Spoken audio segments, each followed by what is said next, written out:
Bismillahirrahmanirrahim. Assalamualaikum warahmatullahi wabarakatuh. Bapak Ibu dan teman-teman sekalian, pada kesempatan kali ini saya akan share tentang perbedaan skripsi, tesis, dan disertasi. Video ini saya buat terkait dengan adanya beberapa pertanyaan tentang apa sih sebetulnya perbedaan skripsi, tesis, dan disertasi itu. Kan ketiga-tiganya sama-sama melakukan penelitian.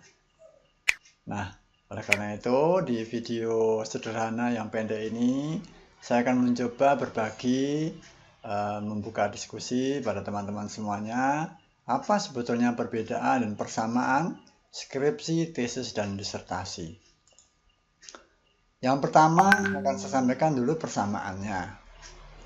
Baik skripsi, tesis, dan disertasi, ketiganya adalah merupakan karya tulis penelitian ilmiah. Ya.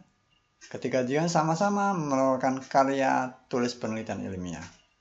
Oleh karena itu, ketiganya harus memenuhi standar karya penelitian ilmiah.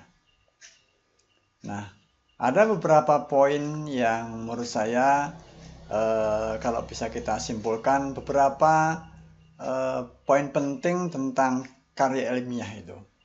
Yang pertama, sebuah karya penelitian ilmiah, maka masalahnya harus jelas. Ya. Masalah apa yang diteliti atau akan diteliti, itu harus memang betul-betul merupakan masalah. Masalah dalam hal ini adalah masalah penelitian, bukan masalah sang peneliti. Apa perbedaan masalah penelitian dan masalah sang peneliti? Kalau masalah sang peneliti itu yang bermasalah atau yang mempunyai masalah itu adalah penelitinya. Misalnya karena penelitinya ingin tahu mengenai apa, ingin tahu tentang konsep apa. Nah, kalau masalah sang peneliti itu tentu bukan masalah yang baik untuk penelitian. Nah, penelitian karya ilmiah yang baik itu masalahnya adalah masalah penelitian. Maka seperti pada video saya yang lain, masalah penelitian itu harus dimulai dengan research gap yang baik. Dan juga ada empirical gap yang akan membuktikan masalah atau tema penelitian yang akan diteliti itu. Yang kedua, kecuali masalahnya jelas, konsep dan telah literaturnya kuat. Ya. Baik skripsi, tesis, dan disertasi, ketiganya harus memiliki berdasar kepada konsep dan telah literatur yang kuat. Karena ini merupakan kacamata basic dasar bagi peneliti untuk melihat sejauh mana masalah itu akan diselesaikan oleh peneliti. Kemudian yang ketiga adalah metode yang digunakan tepat. Ya. Yang ketiga, metode yang digunakan tepat. Metode dalam hal ini adalah metode penelitian. Ya, tentu metode ini digunakan oleh peneliti, disesuaikan dengan masalah yang akan dikaji. Ya, jadi penggunaan metode yang tepat itu akan menentukan hasil atau capaian penelitian itu. Kemudian yang keempat adalah analisisnya tajam. Ya.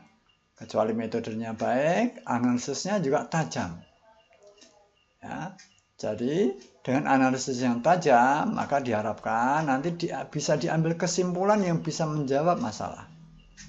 Itu adalah poin kelima.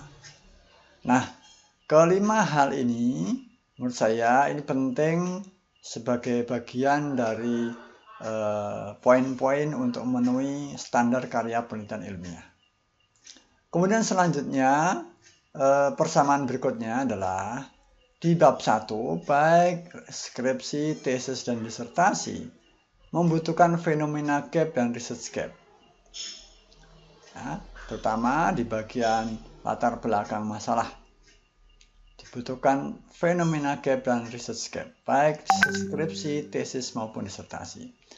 Yang kedua, di bab 2, sama-sama melakukan telah literatur. Ya, sama-sama melakukan telah literatur, meskipun nanti ada beberapa perbedaan telah literaturnya. Kemudian juga sama-sama mengajukan hipotesis. Kemudian di bab 3 sama-sama memakai atau menyusun metode penelitian. Yang bab 4 sama-sama melakukan analisis hasil penelitian. Dan yang kelima sama-sama mengambil kesimpulan. Ya, ini adalah persamaan skripsi, tesis, dan disertasi. Nah, selanjutnya perbedaan skripsi, tesis, dan disertasi adalah kedalaman telah literaturnya.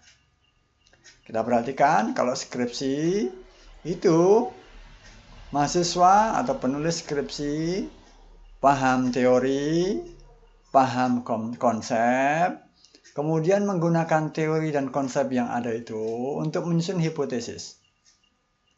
Setelah hipotesisnya disusun, maka kemudian dikonfirmasi, dilihat bagaimana hipotesis yang disusun itu berdasarkan teori dan konsep yang ada, bagaimana penerapan atau keadaan atau kejadian fenomena empiriknya, praktisnya bagaimana.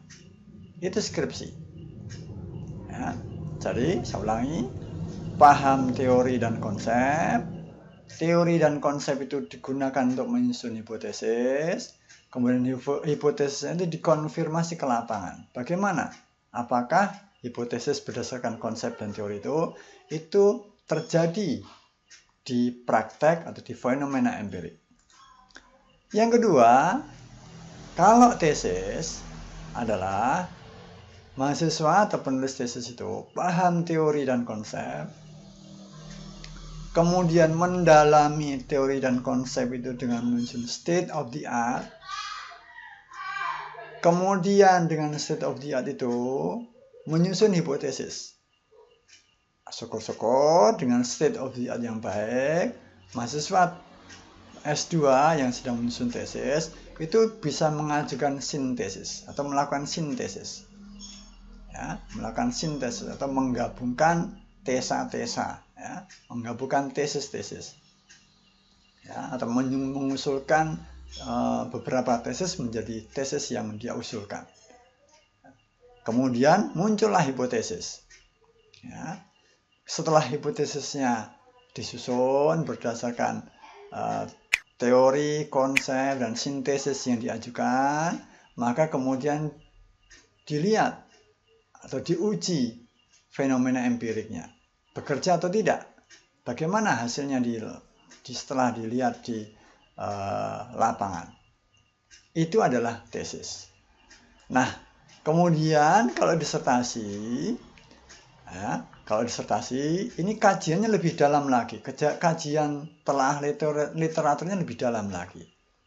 Yaitu dia harus paham teori dan konsep, menyusun state of the art dari teori dan konsep yang dia gunakan, kemudian menyusun proposisi. Dari proposisi-proposisi yang dia susun itu, yang diajukan itu, kemudian dia menyusun proposed grand theoretical model atau model teori dasar yang diusulkan. Kemudian dari grand theoretical model yang diusulkan itu dipilah-pilah, kemudian disusun hipotesisnya. Setelah hipotesisnya disusun, kemudian sama-sama diuji fenomena empirik, praktisnya bagaimana. Apakah hipotesisnya diterima atau ditolak. Nah, Bapak Ibu dan teman-teman sekalian, itu adalah sekilas singkat perbedaan dan persamaan dari skripsi, tesis, dan disertasi. Semoga video ini bermanfaat.